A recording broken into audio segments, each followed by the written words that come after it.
Now today I am coming to you with my personal predictions of 2022 and what's going to happen in the change management industry. Hello there, my name is Nissi Ozigbu and welcome to this space. I am obsessed with how we show up as our most relentless and inquisitive selves at work, and this obsession takes me down some weird and wonderful places on the internet, and I have created this space to have a conversation with you about some of these things that I find. For those of you that don't know, yes, I have personal investment in what's happening within the change management industry because that's where I make my living.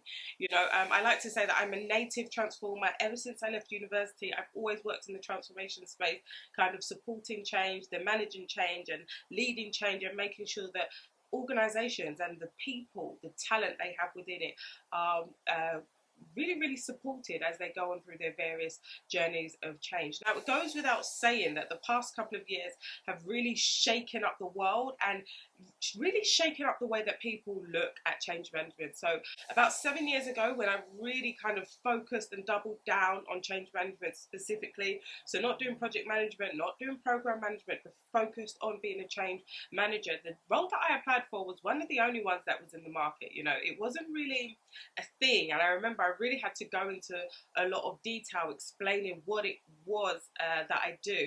A couple of years beforehand, so now we're looking like a good 8-9 years ago when I got my certification in NLP, neuro-linguistic programming, it was very much seen as a pseudoscience, and it seems crazy to say now because the world has really taken a huge U-turn. I really wanted to take some time out to think about actually what is coming in the space of change management. So whether that you are a change management practitioner, so like that's what you do full time, or you are a leader in an organization. So actually change management might not be your bread and butter. You might be an operations manager or a supply chain controller, whatever it might be, but change is kind of a bedrock within your role. I wanted to share some thoughts with you in terms of what I can see unfolding. Now, I have anchored this piece of work to Glassdoor's 2022 predictions. There's 4 themes that they have in there, and what I've done is I've had a look at those themes. I've done quite a bit of research in terms of different kind of HR and people trends that other organizations are signaling to. So Deloitte, McKinsey, they've done a lot of research into this, and then I have brought my personal thoughts into play and thought, okay, so how could this affect me personally as somebody who's a change management professional, but also what would I expect to see within my industry. Now, for those of you who are super interested in this, I have also created a very short guide, so hopefully there should be a link to that wherever you are seeing this. Otherwise, please feel free to connect with me on LinkedIn, Nissi Ozigbu, and I'll be happy to share this with you. So I also, like Glassdoor, have 4 key themes. See what I did there? And the first thing that I've noted is that I definitely think there'll be a greater demand for change managers. Now, those eager-eared and eager-eyed amongst you might be thinking, yeah, no kidding, Sherlock. You've already kind of given us the preamble about all the changes that we've seen due to lockdown. But actually, I think this push will be even greater. Now, what we know from Glassdoor is that across all industries, organizations are struggling to recruit and retain talent. Now, in industries where there's already kind of a saturation or demand was high anyway, they are feeling the pinch. Now, you just imagine how it is for the industries that were already feeling the pinch, and then you add to that industry is the one that could pretty much help you to navigate where you are at now. Now, a lot of organizations are recognizing that change management is absolutely essential expertise that they need within their organizations, because they're coming to the realization that the only thing that is certain is change, and we need professionals, people who are obsessed with how change is thought through, managed, communicated, cultivated.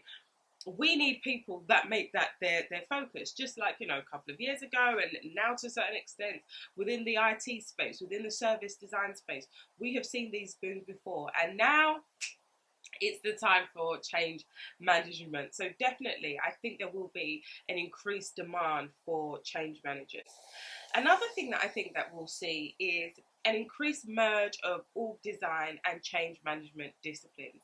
Now, the reason why I say this is because we know that there's been a shift to remote working. You've got lots of organisations standing up their kind of new ways of working programs, or they've stood them up kind of a year or so ago to really look at what's the best way for us to work.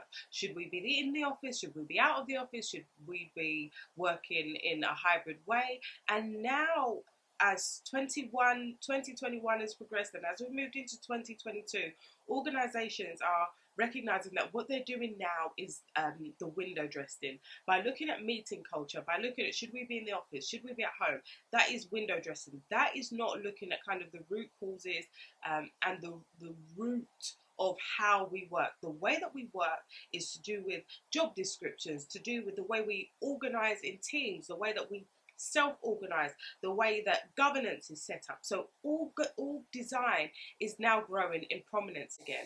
And to add to that, we know that the org design space is also going through a mini evolution of its own. You know, I think revolution and evolution could both be used to categorize what we're seeing in the org design space. What we're seeing is that experts in the area know that it's not good enough to just kind of bring out the org chart and say, okay, we're going to move people here, there, and everywhere.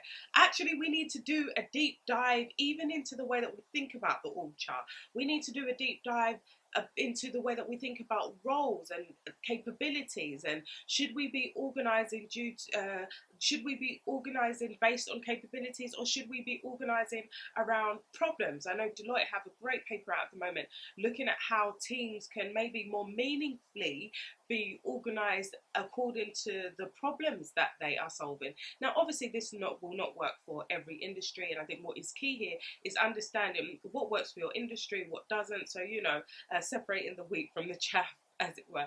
Some of what we are hearing and seeing in the different spaces absolutely will be relevant to all industries, and for some industries, it's just not going to work. Now, I feel like this is kind of ironic because I was listening to a podcast and somebody had said, you know, organizations need to be approaching the way that they work like scientists, you know, testing and learning rapidly. And then it's funny because actually scientists, if you're a lab-based scientist anyway, you probably can't take that work home.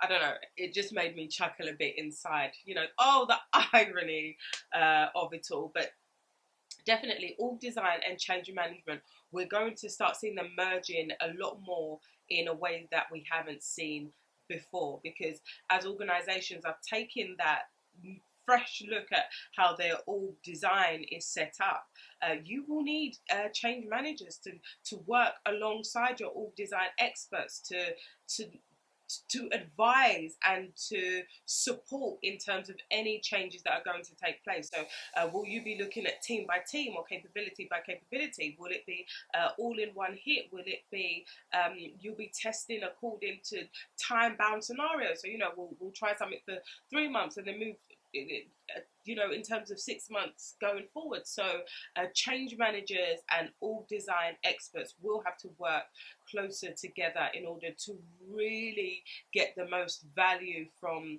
the next couple of months that we have ahead. Now, the next thing that I think that we're going to see is that change managers are really going to have to demonstrate their value, and demonstration, so proof in the pudding, is going to reign. And this is off the back of the prediction that Glassdoor have, that in terms of diversity, equity, inclusion, we'll be moving away from just making promises to, okay, now make good on those promises. It come 2020, it was a time of reflection, organisations holding up their hands and saying, you know what, we've been crap, we've been overlooking pay, racism, I mean the pay gap, racism and all sexism, all these different things, and we promise to make changes. Love, it's been 2 years now. What changes have you made? So employees and job seekers are expecting organisations to be making good on the promises that they made a couple of years ago. You know, it felt good in the moment for organisations to be saying, yes, we are writing this report on racism, or we are writing this report on sex and gender and the pay gap. And, you know, in a way, talking is really, really easy, and talk is definitely cheap. And again, another irony that I find is that the workplace at the moment is definitely not cheap. Job seekers are, it's a job seeker market, and people are being able to, are in positions to be able to demand what they are worth, and sometimes a lot more if there's a lot of demand in the area. So having said that, it's not just in the diversity, equity, and inclusion space that people will be wanting to see the receipts, as it were, and for organisations to walk as they talk and to be able to say, look, and we have done all of this. In change management, it will be the same as well.